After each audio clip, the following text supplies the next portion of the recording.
Welcome, dear learners. A goal setting is the basic skill in planning any activity in an organization, as goals provide directions for management decisions and benchmarks against which the achievement can be measured. So, in this video, we will focus on concept, significance, characteristics, and management of SMART goals. In simple language, a goal is a sentence or statement which describes what the individual will be able to do at the end of a task, assignment, or project. As far as Oxford Dictionary is concerned, it is a point marking end of race or object of effort or ambition, destination, etc. It is a specific, measurable occurrence, object, or accomplishment that one would like to achieve or obtain in the future.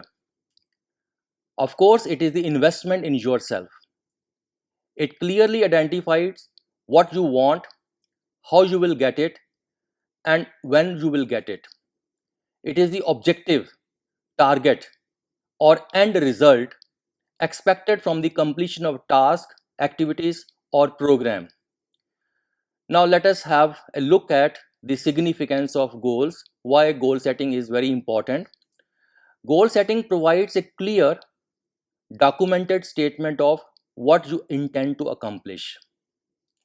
Secondly, goal setting establishes a basis for measuring performance. That is, a good goal has to be stated clearly and it can be measured objectively. Thirdly, knowing what is expected and desired provides positive motivation to achieve goals. Knowing exactly where you are going is much more likely to get you there than trying different solutions in a haphazard way. Goals can be of three kinds: the official goals, which are developed by upper management, the operative goals, for which the middle management is responsible, and the operational goals, for which first line supervisors and employees are responsible. Now, what are the characteristics of a good goal? Goal has to be specific. Dear learners, a goal becomes meaningful to employee only when it clearly indicates his or her task, which in turn can be objectively measured. If the goal is vague, for example, if I say, please do the best you can, now the employee would interpret it in different ways depending upon his or her knowledge, ability, and experience. But if the goal is stated specifically, for example, decrease failure rate by 10%, definitely this would direct the employee to the desired response. Secondly, goal should be measured objectively. If the goal is stated specifically, definitely it can be measured objectively. Thirdly, goals should be attainable, achievable, and at the same time challenging. Because if the goals are reached too easily, they would offer no challenge to the employee.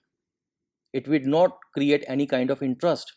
On the other hand, if set unrealistically beyond his or her reach, goals would create frustration and tension, and thus employees settle for performance which is much less than their capabilities. Goals should be realistic, relevant to their needs, and there should be an element of time limit attached to a good goal. So, time bound, because open ended goals which are not linked with a specific time limit will not be achieved easily. Now, how to manage SMART goals?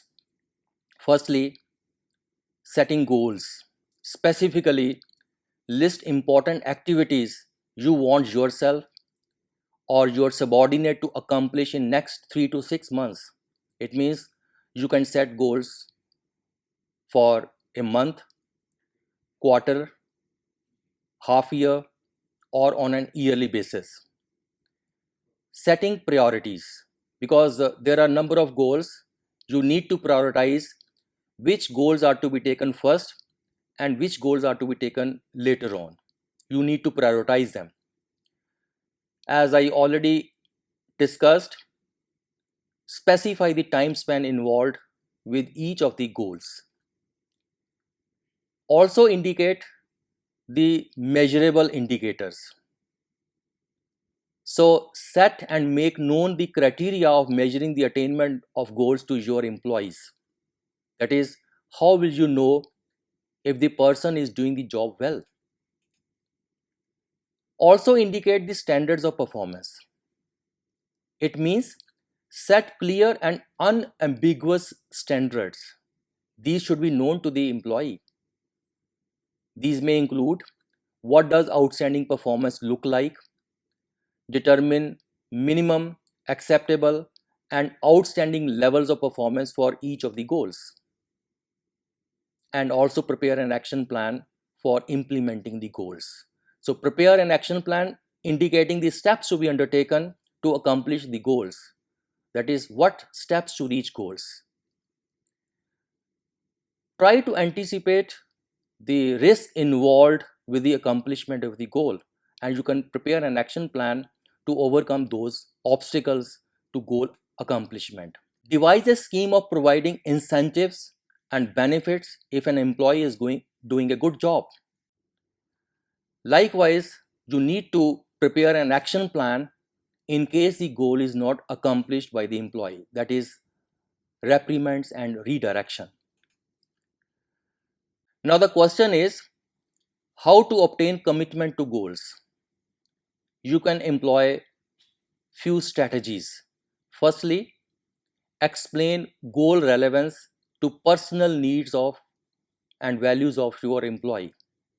That is, inform the employees about the relevance, the rationale of institutional goals to their personal needs and values, and how their achievement will ultimately benefit him or her.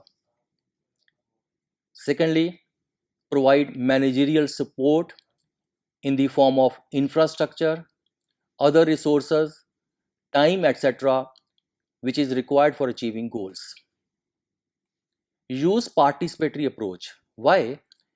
Because goal setting motivates people when people are involved in their own goal setting, and research indicates that commitment increases when the people are involved in their own goal setting.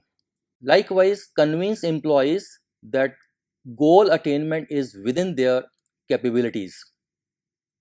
That is, let your employee aware of his or her potentiality and accepted as he or she is. This will enhance the employee's self-worth. He will be able to contribute to his or her aspirations, which in turn will motivate him or her for work.